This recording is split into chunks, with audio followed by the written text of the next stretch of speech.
Betty Boo is back. 30 years ago, Betty was tearing up the charts with hits like Doin' the Do and Let Me Take You There. Then she disappeared until now. With her new album, Boomerang, Betty Boo is coming back, and here she is to explain why. I was reaching my birthday, and then the lockdown happened, and then I was able to use all that time to kind of find myself and find my voice again, as in, my style.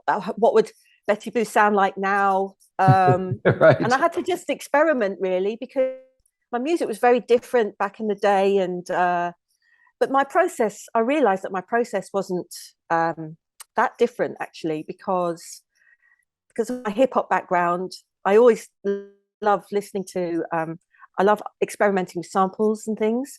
So for instance, Get Me to the Weekend, we used Love Action by Human League. So that was a kind of, I just experimented like that. And out here in Wiltshire, in the West Country in the UK, I set up a studio. Well, I had a studio anyway, but I found a little corner in my bedroom, so I made it into kind of a little boudoir. Oh, of course. Had this sort of little space where I could just be me. But in a way, it was like going back to when I was 19 and 20, because that's what I did when I lived at home with my mum, in West London. When I had my first record out, and with the Beatmasters, called Hey DJ, and I had a lot of commercial success, so I was able to and again at 19 and being a female, nobody was really doing that then. But I'd learned the technology, and I started studying at the School of Audio Engineering in London. So I was able to pick up lots of little things that I needed to be able to work out how to use a sampler and MIDI and that kind of thing. So it's gone full circle, even though it's so many years later. I was kind of doing the same thing again. So, I mean, technology-wise, things have changed over the past 30 years. Have you been keeping up on this stuff, or did you just kind of go back to what you knew? Well, I've been moving with times, and it's much easier these days. You could just do it. I mean, I use my laptop, my MacBook for everything, mixing and editing and everything. So it's so much easier. In the old days, technology was so difficult. It was cumbersome, like big, massive samplers, and and MIDI was, and everything was slow, and sampling rates were so short. So you couldn't really experiment that much. But nowadays, it's not all about sampling. It's more about having that freedom to be able to almost audition your own ideas before anyone else hears them, which I like doing. So speaking of anyone else hearing them, what kind of process did you go through? Did you play what you were doing for other people around you and get input, or did you kind of work isolated and on your own?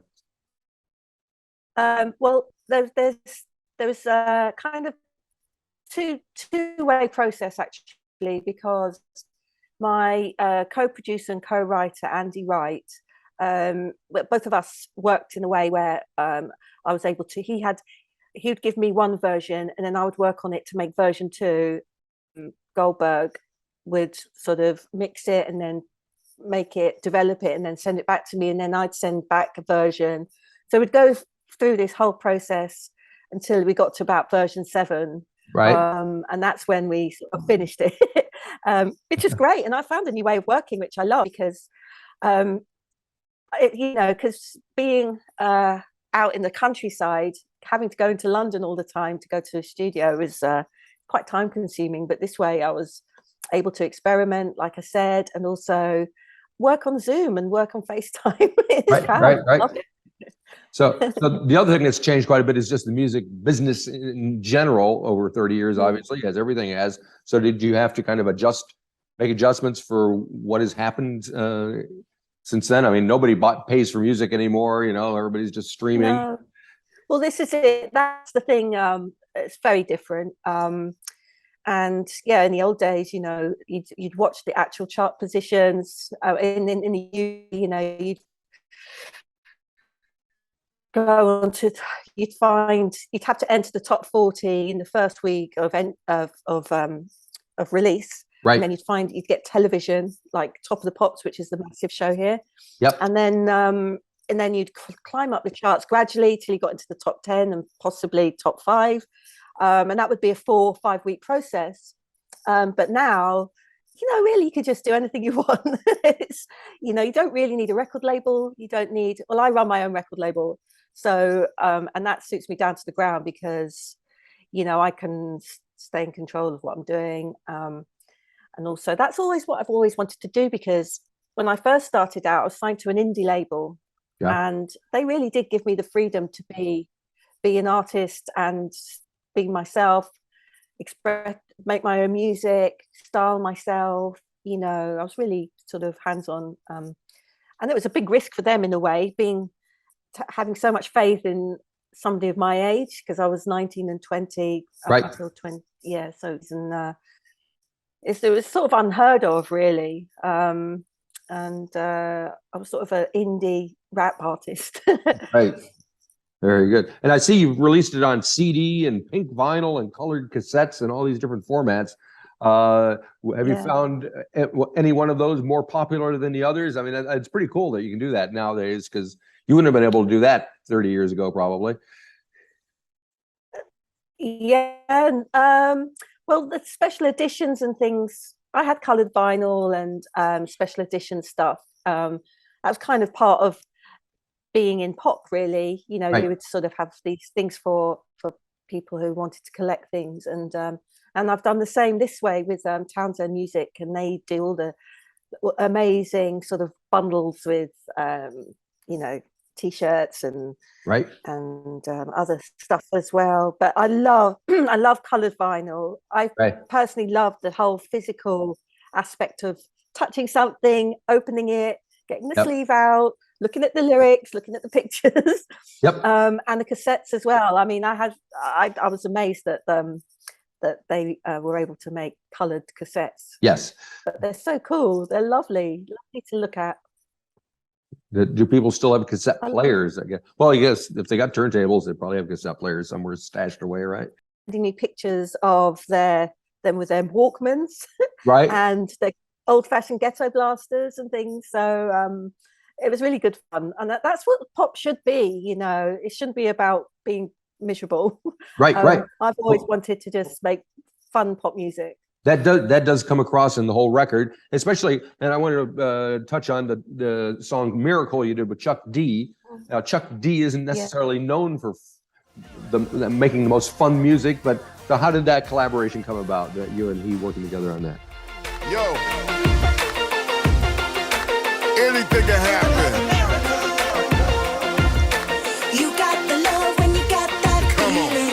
The love when you got that feeling. Fill the room from the floor to the ceiling. Feel it, hear it, it can't be seen. And you know that you're about to succeed. And then you find yourself. Well, I've known Chuck D for a very long time. If anything, when I was 17, I was more or less discovered by Public Enemy in London. There was this massive Def Jam tour with LL Cool J, Public Enemy, and Run DMC, and I think Beastie Boys were on it as well. And me and my friends, excuse me, I'm recovering from a cold, by the way, so if I sound a little bit coarse. So we went to this famous concert, and it was amazing. Going back into 1987, these were like the giants of rap music, and if you were into that, and it was still an underground kind of genre at that time. Sure. So when we'd finished watching them at the Apollo in Hammersmith in London, me and my friends were walking back, and we saw them in the McDonald's. They were getting their supper in the McDonald's local to us. So we just saw them, and it just so happened that they were filming themselves, because they were filming for a documentary because it was their first time in the UK, and they started filming me and my friends rapping, and it's on YouTube. And I completely forgot about it until recently, because some hip hop channel put it on their YouTube channel, and it resurfaced. And so I knew Chuck D from back in the day. So over the years, I've stayed in contact with him, and My husband makes music documentaries, and we filmed him for one of his programs called The Great Songwriters. Right. And also we made the film called The Art of Rap, which is basically the main rap film since what do you call it? I can't remember the names of the other films, but this is sort of the definitive rap movie with all the greats in it, like Kanye. And Chuck D was in that too. So we've always stayed in touch. And I said that if I ever made a record again, would you appear on it? He said, "Yo, of course, Betty." Of course. So I got in touch with him again, played him the song, sent him Miracle, and he loved it. And next thing I know, he was in this Terradome and he recorded the vocal that I wanted to. I rapped the original and I wrote it, and he just rapped my rap in there, which was a buzz, because as far as I know, he doesn't rap other people's stuff. Right. And then we did a Zoom actually, because studio, and he said, "Yeah, it's fine. I'm free on Monday." And this was on the Friday before. So I flew over to Los Angeles and went to his studio and out in Ventura in California. And we filmed the video, which is, you can see on YouTube as well. Yep. Very good. So that was a great thing to do. It's very cool. And on the other side of the spectrum, the next track, you've got David Gray on there. So, I mean, two different artists. Is that random? Yeah, it's pretty random. So how did that happen? I'll beat the rock that you stand on. Take away the rain and bring the sun. It's just begun. Let me be the one. When you call, I'll be there. Yeah, I'll be close. I'll be near. No, I won't change. I'll be the same, right by your side. Well, again, Andy and I wrote this song called Right By. I had Andy singing on it, my co-producer and co-writer originally, and we thought, well, we need to have a male vocal on there, and we thought really hard, and we thought that David Gray would sound perfect on it, actually, and indeed he did. But I knew him as well because I know him through the Ivan Novellos. It's an award ceremony for songwriters. It's sort of like the Oscars for songwriters in this country.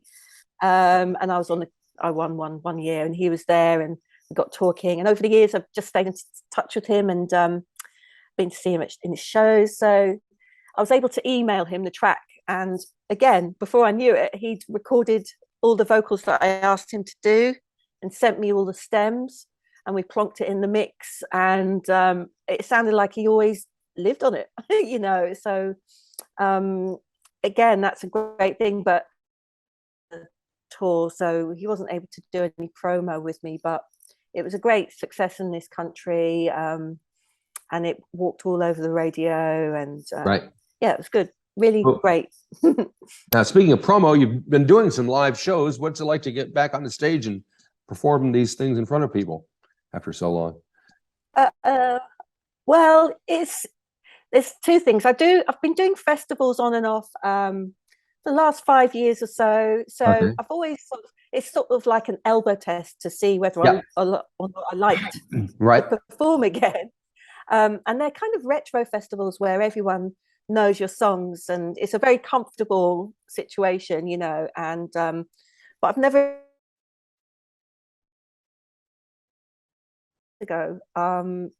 yesterday, and it was at this beautiful venue called Lafayette in King's Cross, and it's owned by one of Mumford and Sons, and he created this lovely venue with a lovely stage, and it's very intimate, but it's got about 800 people, and it was sold out, and it was an amazing vibe in there, and there was queues going around the corner. So hearing all these stories about how people sent me messages saying how much they loved the show, and it was just enough encouragement for me to know that I can keep doing this until I drop, basically. Right, there you go.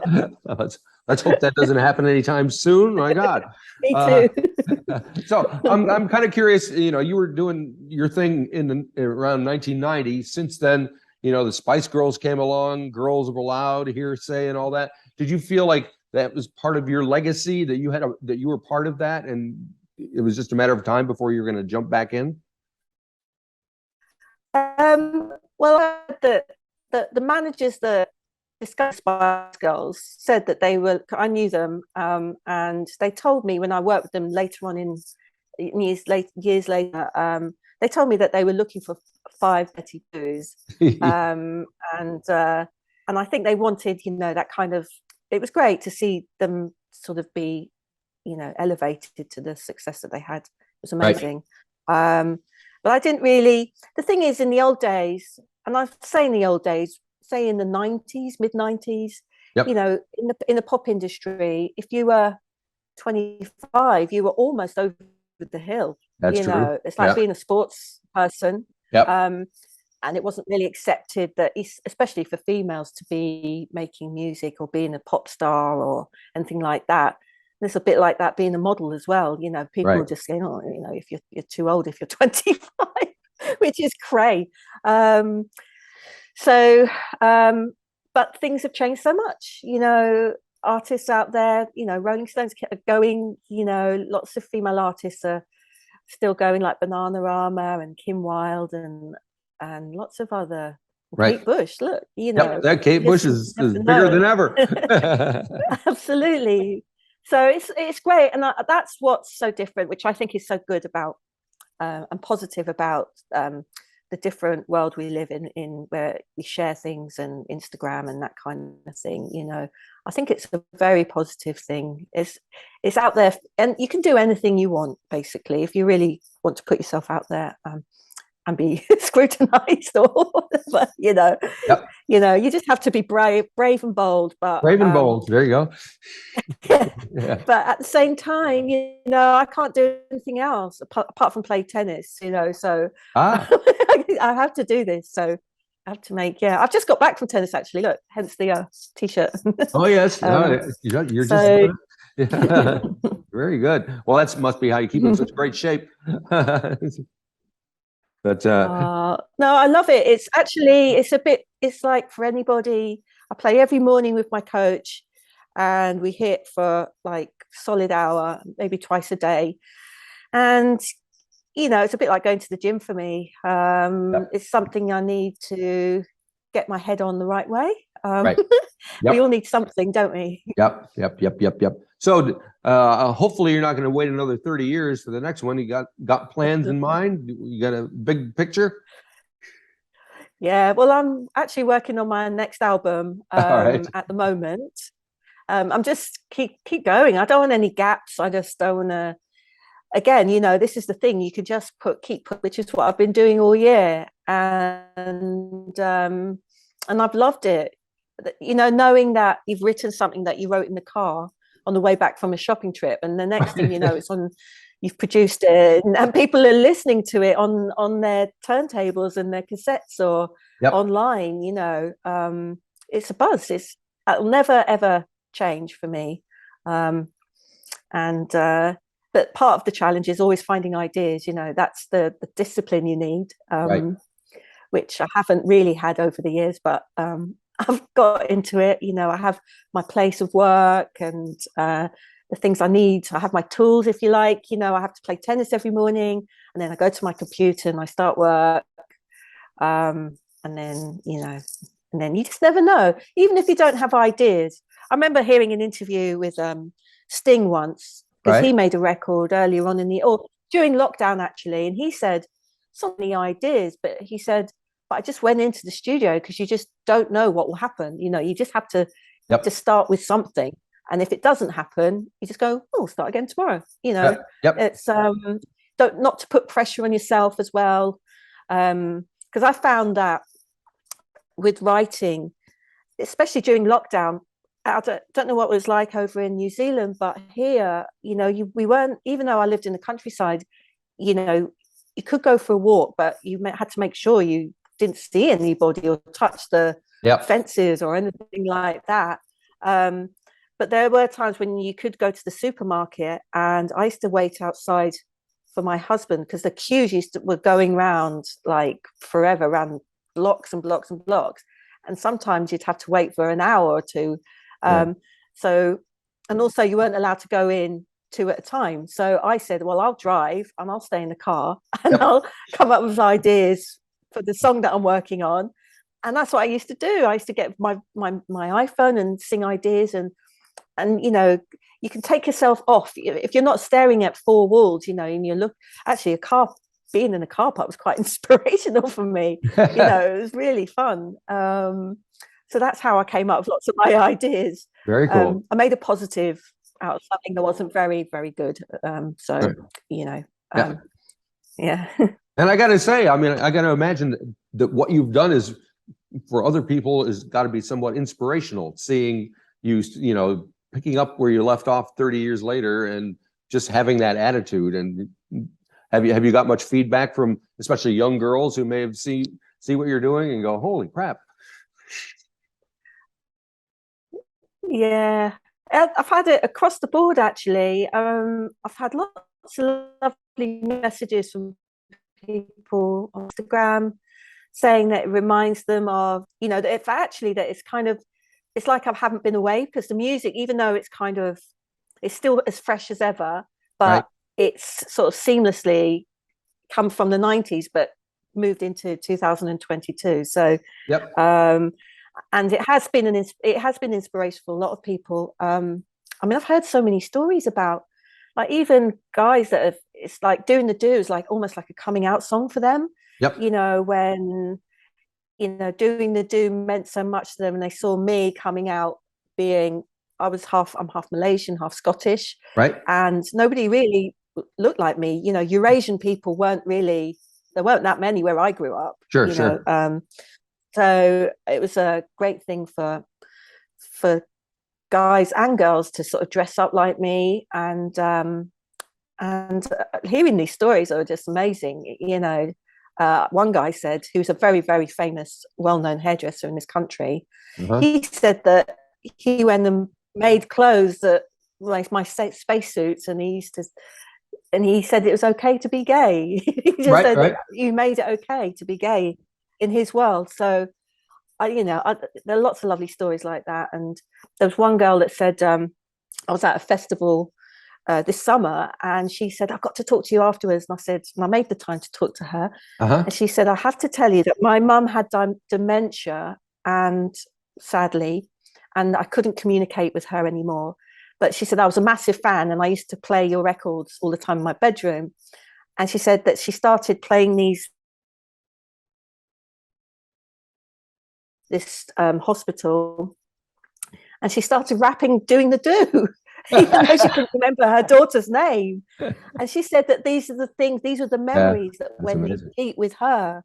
And that was one of the most amazing stories I've ever heard. That's a good thing. Yeah, you never know what's going to stay with people. It's amazing. Very cool. I know, but that's a difficult rap, by the way, Marty. It's a really I'll take your word for it. Rap. Rapping is not my forte. Very good. Well, so I can't wait to hear the next record already. It must be, have to wait a couple of years, I guess, but not too long, hopefully. No, hopefully it'll be ready by February, March. Cool. I'm on a roll now. Yep, and come on down to this part of the world when you get a chance. Come to New Zealand. We'd love to have you.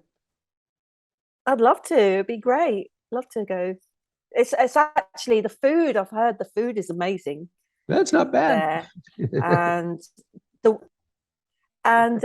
got a real sort of mix of different style of food, and the weather's not too different to the UK, I believe. Is that true? Well, yeah, except we're in opposite seasons. But there's a lot of gray and rain, and you know. I've been to England a few times. Perfect. Exactly. Yeah, come in January. It'll be summer here, so that's the key. That's good to know. That's good to know. Yeah. All righty. Well, thank you very much for sharing all that with me. I much appreciate it. Good luck with everything. Glad to see things are going so well. Yeah. Oh, thank you so much. I'm really enjoying being back and talking. Isn't Yeah. it great that we can talk and you're on the other side of the world? It's It's fantastic. it's amazing. I'm amazed. I'm constantly amazed. All righty. See you later. Yeah. Well, good luck with your shows. Thank you. Bye. Bye-bye.